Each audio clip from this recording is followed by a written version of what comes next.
子轩，我们最近在关注极端气候，尤其是什么俄罗斯的勘察加半岛。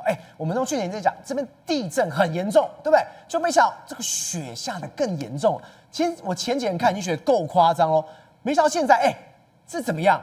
连这种房子都被雪弄塌了。知道最离奇的在于哪里呢？这是一个大房子，这是一个购物中心，这是一个 shopping mall。我们之前讲到说极地气旋产生非常严重的外溢现象，但没有想到已经造成了实际上物理上的一个损害，也就是当时极地气旋勘察加半岛，这是一个首当其冲的受害者。对，结果没想到因为风雪堆得太快，等于说呢雪一直堆。但是各位你不要以为说雪轻飘飘的很漂亮，六角雪花，但它如果堆积成的时候，都会形成非常大的重量。那是一瞬间的，砰就下来了。对，等于说呢，这个雪已经呢彻底的把上面，你有没有看到压下来的瞬间，一大堆白雪皑皑就这样压垮？你想想看，一个购物中心上面呢堆积如山，如千斤顶一样，直接就把这个购物中心瞬间呢，因为重力加速度导致它不堪承受。崩塌之后，来我跟各位报告，里面有非常多的店家，甚至还有一些日本的寿司店，所以呢，导致说很多人就直接困在里面。所以呢，整个消防队员跟救难人员呢，赶快冲进去之后呢，开始抢救。最后面呢，发现说有一名男子可能因为崩塌的瞬间，刚好人在一个比较不恰好的点位，因此而我们讲人就没了。然后2个女子受伤。他塌完之后，你看到这个空拍画面，塌完之后马上雪就上来了。对，所以它等于是从顶部开始一个一个贯穿，然后上面贯穿之后呢，再带来的我们讲的一些杂物碎片，再把下面给压穿。但你知道为什么俄罗斯现在有？所以这是最可怕的是什么？当我们都知道一个人死亡之后，下面到底还有多少人被埋，你是不知道的。对，那为什么会这种不幸的情况呢？因为俄罗斯现在真的冰寒地冻。比如说我们讲外面路有冻死骨，但他就发现说不是冻死骨，你知道是什么吗？是死老鼠。就是一只的老鼠通常是会藏在阴暗的角落，比如下水道，然后等等的。那你知道为什么它会死在路面吗？代表说，包括它的下水道，包括它的阴暗的角落，都已经太冷到可能已经结冻。但我们不要讲俄罗斯啊，我们讲到比较靠近一点的啦，比如说像中国。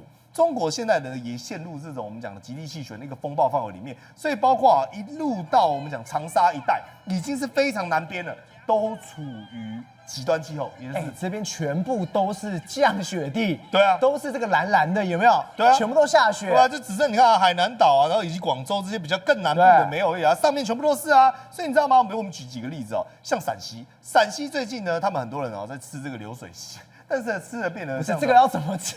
变我们讲的冰雪席了冰水席啊？为什么？因为你看每一道菜上面都有加什么，都有添加物，对，那种加料啦就全部都是雪花片所以我觉得很特别适合吃一些凉菜，因为你湿热的菜根本还没煮好，一端出来，搞不好到你桌上呢都已经结冻，因为他们整个最低气温线一路往下压，所以这些刚刚看到那整个寒流的地方，对不对？全部都是冰天雪地。对，再来，这是河南河南够南边了吧？来，赵你看他的眼睛，你看看他的眼睛，来一个眼神给过去，你有没有发现他的睫毛怎么样？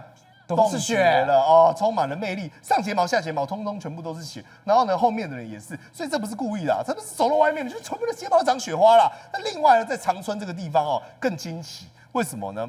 它不是呈现 X 型，它只是呢，因为有一个巨冰刚好呢，在整个我们讲类似桥墩一样的这个状况，所以你看一个冻的像什么呢？很像额外再多一层甲板，但是这不是它等于是可能水淹上来之后呢结冻，然后水再下去之后呢，就变成一个天然的一个隔阂的一个甲板，吓死人。那甚至连北京我们讲颐和园对不对？有一只天鹅。那一条天鹅我们讲黑天鹅最漂亮的是什么呢？就是我们讲可以在池畔里面在湖泊上飘飘然的在那边我们讲的游泳这边嬉戏。结果现在怎么样？都冻住了。来，你看再来连他们的高速公路上很多这种车子因为结冰的关系对，每个都变成我们讲暴走兄弟，开始在原地转圈圈。你有没有看到前面那台车刹不住了？对，而且你看它速度很慢它车速其实很慢但是这一起就没有那么好，这个没办法刹住了。对，这是辽宁，他直接滴喽。对，辽宁他本来想说有这个栅栏，所以他想要刹，就刹了之后发现他原来搭的不是一台汽车，开的不是一台汽车，是一台自动驾驶，而且是往地狱的驾驶车，就这样往前一直撞。那甚至有些充电车我跟你讲，电动车最怕的是什么？冷，因为冷电池就会不灵光。结果没想到它冷不是电池不灵光，是充电桩插下去，原本要充电，你知道吗？就充了老半天，发现说哇，电是充满了，结果呢，充电桩的这个电线拔不出来。所以你想想看在整个全世界各地因为这个极端气候，恐怕它接下来的肆虐呢，一路到过年前呢，都还有非常多离奇的事情会持续发生。宏观取材，厘清真相，犀利精准，深入剖析，时刻掌握关键新闻时事，不漏接。老时段，新气象，我是钟浩和，关键时刻2.0全新出击。